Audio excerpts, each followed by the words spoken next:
हाल ही में संपन्न हुए अर्जेंटीना के राष्ट्रपति चुनाव में जेवियर माइली ने बड़ी जीत दर्ज की है। उन्होंने इस चुनाव में अपने प्रतिद्वंदी सर्जियो मस्सा को करीब 20 लाख वोटों से हराया है।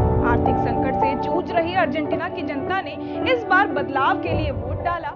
इस चुनाव में जेवियर माइली ने अपने देशवासियों से अर्जेंटीना की अर्थव्यवस्था को पटरी पर लाने का वादा किया है। चलिए जानते हैं कौन है अर्जेंटीना के अगले राष्ट्रपति जेवियर माइली, जिन्हें कहा जाता है अर्जेंटीना का डोनाल्ड ट्रंप। नमस्कार, मैं हूं प्रेरणा और आप देख रहे हैं ओटीटी इंडिया। अर्जेंटीना के राष्ट्रपति चुनाव में जेवियर माइली ने जीत दर्ज कर सभी को चौंका दिया है। 22 अक्टूबर 1970 को जन्मे माइली ने बेलग्रानो यूनिवर्सिटी से अर्थशास्त्र में स्नातक किया। जेवियर माइली विवादास्पद अर्थशास्त्री के रूप में जाने जाते हैं। उन्होंने राजनीति में एंट्री से पहले अर्थशास्त्र और राजनीति पर कई बुक्स भी लिखी हैं। माइली राजनीति में आने से पहले कई यूनिवर्सिटी में अर्थशास्त्र पढ़ा चुके हैं। अर्जेंटीना की राजनीतिक पार्टी ला लिबर्टाड अवांजा के प्रमुख नेता माने जाते हैं।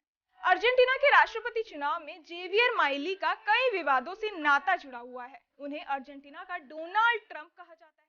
जेवियर माइली के लिए कहा जाता है कि 2017 में उन्होंने अपने एक कुत्ते की मौत के बाद उसका क्लोन तैयार करने के लिए करीब 50,000 अमेरिकी डॉलर। उनके पास अभी भी कई कुत्ते हैं जिनका नाम उन्होंने विश्वविख्यात अर्थशास्त्रियों के नाम रखा है।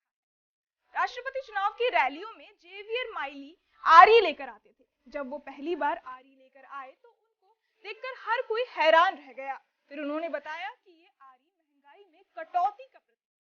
उनके इस रूप को देखकर दुनिया भर में चर्चा हुई। बता दें, इस बार अर्जेंटीना के राष्ट्रपति चुनाव में देश में बढ़ता आर्थिक संकट सबसे बड़ा मुद्दा बना है।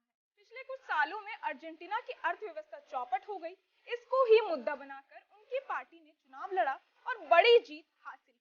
इस चुनाव में माइली को कुल 55.8% वोट मिले हैं, जबकि उनकी प्रतिद्वंदी मस्सा को 44.2% वोट ही। जेवियर माइली ने करीब 20 लाख वोटों से जीत हासिल की। अब देखना यह होगा कि जेवियर माइली कैसे अर्जेंटीना की बिगड़ी हुई अर्थव्यवस्था को पटरी पर लेकर आते हैं या नहीं। इस खबर को सुनकर आप क्या कुछ सोचते हैं, हमें कमेंट बॉक्स में जरूर बताएं और ऐसी तमाम वीडियोस के लिए सब्सक्राइब करें ओटीटी इंडिया।